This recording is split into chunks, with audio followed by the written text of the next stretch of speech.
ಸಹಕಾರ ಕ್ಷೇತ್ರದಲ್ಲಿ ಯಾರೂ ಸಹ ರಾಜಕೀಯ ಮಾಡಬಾರದು. ಇಲ್ಲಿ ರಾಜಕೀಯ ಮಾಡಿದರೆ ರೈತರಿಗೆ ನಷ್ಟ ಸಂಭವಿಸುತ್ತದೆ. ಸಹಕಾರ ಕ್ಷೇತ್ರದಲ್ಲಿ ಎಲ್ಲರೂ ಪಕ್ಷಾತೀತವಾಗಿ ಇರಬೇಕು ಎಂದು ಅಥಣಿ ಶಾಸಕ ಲಕ್ಷ್ಮಣ್ ಸವದಿ ಅವರು ಹೇಳಿದರು. ಅವರು ಬೆಳಗಾವಿ ಜಿಲ್ಲೆಯ ಅಥಣಿ ಪಟ್ಟಣದಲ್ಲಿ ಗುರುವಾರ ಬೆಳಗ್ಗೆ 11 ಗಂಟೆ ಸುಮಾರಿಗೆ ಅಥಣಿ ತಾಲೂಕಾ ಪ್ರಾಥಮಿಕ ಸಹಕಾರಿ ಮತ್ತು ಕೃಷಿ ಗ್ರಾಮೀಣ ಅಭಿವೃದ್ಧಿ ಬ್ಯಾಂಕ್ ನೇಮಿತ ಇದರ ನವೀಕರಣದ ಕಟ್ಟಡದ ಉದ್ಘಾಟನೆಯನ್ನು ಸಸಿಗೆ ನೀರು ಎರೆಯುವ ಮೂಲಕ ಕಾರ್ಯಕ್ರಮವನ್ನು ಉದ್ಘಾಟಿಸಿ ಮಾತನಾಡಿದರು.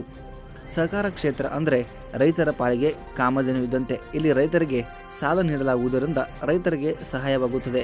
ಇಲ್ಲಿ ಇರುವ ಠೇವಣಿಯನ್ನು ಮತ್ತೆ ರೈತರಿಗೆ ನೀಡಿ ಬ್ಯಾಂಕನ್ನು ಇಲ್ಲಿ ಅತಿ ಹೆಚ್ಚು ಠೇವಣಿಯನ್ನು ಸಂಗ್ರಹಿಸಿ ಮತ್ತೆ ರೈತರಿಗೆ ಅದನ್ನು ನೀಡಿ, ಇದರಿಂದ ನಿಮ್ಮ ಬ್ಯಾಂಕು ಅತ್ಯುತ್ತಮವಾಗಿ ಬೆಳೆಯುತ್ತದೆ ಎಂದು ಆಡಳಿತ ಮಂಡಳಿಯವರಿಗೆ ಕಿವಿ ಮಾತು ಹೇಳಿದರು. ದೇಹದ ಮೇಲೆ ಆ ಒಂದು ಸಂಸ್ಥೆ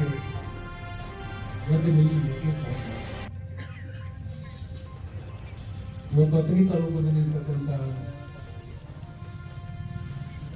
ಪ್ರಾಥಮಿಕ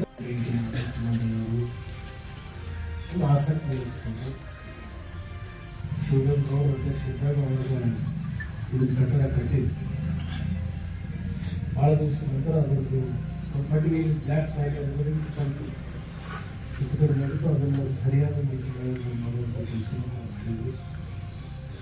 ಇವತ್ತು ಮುಂದಿನ ದಿನಗಳಲ್ಲಿ ಈ ಬ್ಯಾಂಕು ಒಂದು ಸುಸಜ್ಜಿತ ಬ್ಯಾಂಕ್ ಆಗಿ ಹೊರಗೆ ಅಂಥ ಶಕ್ತಿ ಅಂಥ ವೃತ್ತಿಯನ್ನು ಆ ಶಿವಯೋಗಿ ನಿಮ್ಮೆಲ್ಲರಿಗೂ ಕೂಡ ದಯಪಾಲಿಸಲಿ ಅಂತಕ್ಕಂಥ ಮಾತನ್ನು ಈ ಸಂದರ್ಭದಲ್ಲಿ ಹೇಳಿ, ಈ ಬ್ಯಾಂಕಿನ ಏಳಿಗೆಗಾಗಿ ನನ್ನ ಕಡೆ ಯಾವುದೇ ಒಂದು ವಿಷಯ ಬಂದಾಗ ಅತ್ಯಂತ ಶ್ರದ್ಧೆಯಿಂದ ಆ ಕಾರ್ಯವನ್ನು ನಾನು ಮಾಡಿಕೊಡ್ತೀನಿ ಅಂತಕ್ಕಂಥ ಮಾತನ್ನು ಈ ಸಂದರ್ಭದಲ್ಲಿ ಹೇಳಿ, ಇವತ್ತು ರಾಜು ಈ ವಿಚಾರಗಳನ್ನೇ ಹೇಳಿದರೆ ನಿಮ್ಮ ಗಂಭೀರವಾಗಿ ನಾವು ಮುಂದಿನ ದಿನಗಳಲ್ಲಿ ಅದನ್ನು ಆಚರಣೆ ಮಾಡುವಂಥ ಕೆಲಸವನ್ನು